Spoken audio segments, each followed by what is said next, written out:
saat siswa datang ke sekolah, kemudian mereka belajar dan juga pulang ke rumah. Di dalam sekolah tersebut tentunya mereka akan diajarkan mengenai nilai-nilai penting mengenai pendidikan.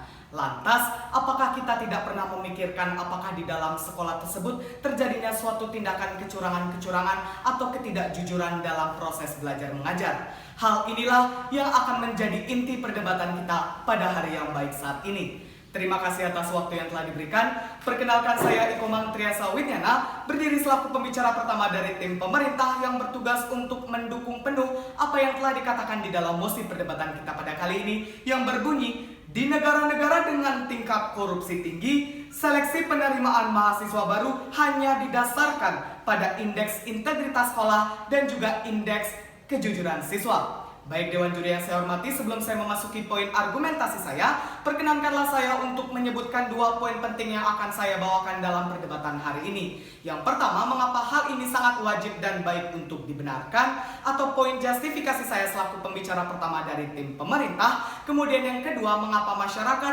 pemerintah akan diuntungkan dengan adanya hal ini, dengan adanya penerimaan mahasiswa baru yang hanya didasarkan pada indeks integritas sekolah dan juga indeks kejujuran siswa. Baik Dewan Juri yang saya hormati, di sini saya akan memulainya dengan status quo. Perlu kita ketahui bersama bahwa mosi perdebatan kita pada kali ini dapat muncul di lapangan disebabkan oleh beberapa permasalahan utama. Yang pertama yakni banyaknya negara-negara yang masih memiliki kasus korupsi yang sangat tinggi. Dewan Juri yang saya hormati, kasus korupsi yang sangat tinggi tersebut tentunya tidak lain disebabkan oleh permasalahan-permasalahan mengenai ketidakjujuran ataupun kecurangan-kecurangan yang terjadi di wilayah tersebut. Terkhusus kembali dalam mosi perdebatan kita pada kali ini yang mengkontekstualisasikan bahwa kecurangan-kecurangan ini terjadi dalam penerimaan proses mahasiswa baru, dalam menerima mahasiswa baru tersebut yang berlandaskan suatu tes Dewan Juri yang saya hormati, di mana data yang saya dapatkan dari indeks persepsi korupsi, di mana salah satu contohnya yakni negara Denmark, di mana negara Denmark memiliki suatu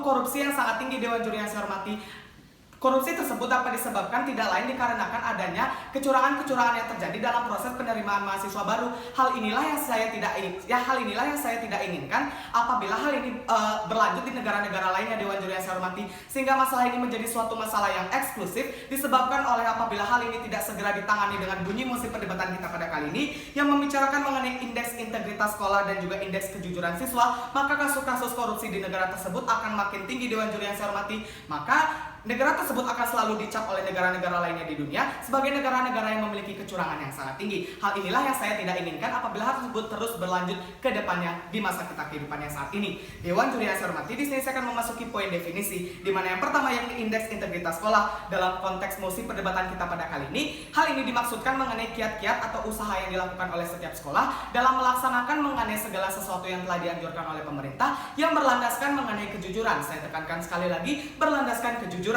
Kemudian yang kedua yakni indeks kejujuran siswa, di mana hal ini merupakan suatu tolak ukur yang dilakukan oleh pemerintah, oleh sekolah yang bersangkutan mengenai kejujuran berapa taraf kejujuran tersebut yang dimiliki oleh setiap siswa yang sangat memiliki peranan yang sangat penting dalam kehidupan kita ke depannya. Sehingga Dewan Juri yang saya hormati, dalam konteks mosi perdebatan kita pada kali ini terdapat kasus korupsi, di mana korupsi yang dimaksudkan di sini adalah apabila hal ini tidak dilaksanakan, apabila IIS dan juga IKS ini tidak dilaksanakan.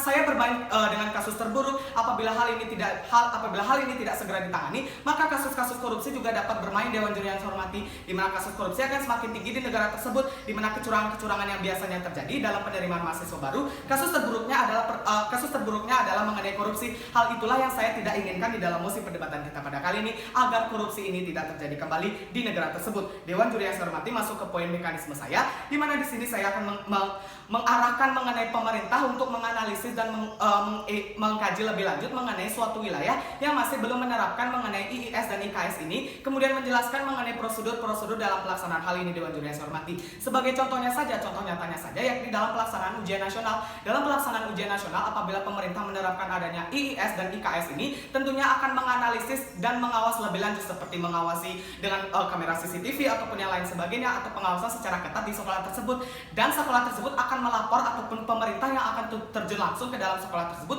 untuk menganalisis apakah sekolah tersebut memiliki indeks integritas sekolah dan indeks kejujuran siswa yang sangat tinggi ataupun bersebaliknya Dewan Juri yang saya hormati. Hal inilah yang sangat mampu dan mumpuni untuk dalam pelaksanaan dalam IES dan IKS ini sangat ditentukan di dalam proses penerimaan mahasiswa baru, karena dengan adanya penerimaan, dengan adanya IES dan IKS ini akan membentuk suatu generasi muda yang bersih yang akan dilanjutkan kembali di dalam perguruan tinggi negeri, sehingga di dalam perguruan tinggi tersebut akan menciptakan insan-insan yang jujur dan kemampuan-kemampuan apabila masih kurang akan dapat diasah di perguruan tinggi negeri tersebut Dewan Juri yang saya hormati. Masuk ke poin argumentasi saya, di mana yang pertama yakni esensi dari indeks integrasi sekolah atau IES. Dewan Juri yang saya hormati, dengan adanya IES yang tinggi ini maka akan memajukan pendidikan di wilayah tersebut, pendidikan di sekolah tersebut. Dengan adanya pendidikan yang maju tersebut maka dapat dipergunakan dalam penerimaan mahasiswa baru Dewan Juri yang saya hormati. Kemudian dengan adanya penerimaan mahasiswa baru yang berlandaskan IES ini, maka sekolah tersebut akan memiliki suatu benefit atau keuntungannya lebih dalam menerapkan hal ini. Mengapa saya bisa mengatakan hal seperti itu?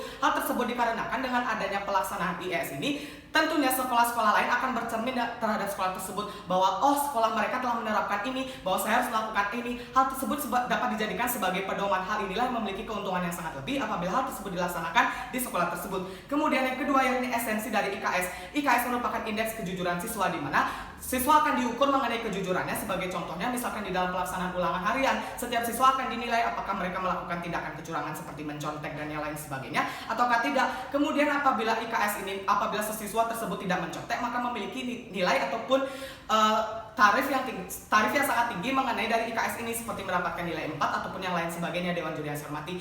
Dengan adanya IES dan IKS ini maka akan diakumulasikan. Apabila IES-nya sangat tinggi, kemudian sekolah di siswa tersebut memiliki kejujuran yang sangat tinggi, maka sudah dapat dipastikan bahwa siswa tersebut mampu untuk diterima di PTN ataupun di perguruan tinggi manapun Dewan Juri yang saya hormati.